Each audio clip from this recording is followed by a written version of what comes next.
sabihin nila, ang mga tao ay nagdala ng sapat na panahon upang ihanda ang sarili nila sa kanilang pagtagpo. Halimbawa, bago binigay ng Diyos ang Ten Commandments ni Moses, God's people were instructed to consecrate themselves to the Lord and wash their garments. Kaya di naman, dapat natin ihanda ang sarili natin sa pagpapagpapagpapag natin sa Panginoon.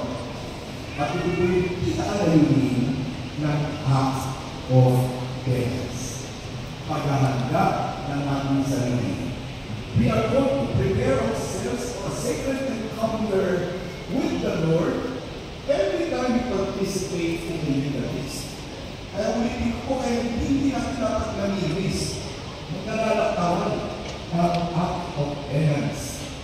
That is, ang Eucharist sa pagpagtagpo sa Panginoon Diyos, sa kulayan, ang pagdulog natin sa kanyang katawan ng dugo. We will see our divine Lord within us in Holy Communion. Kaya talagang kailangan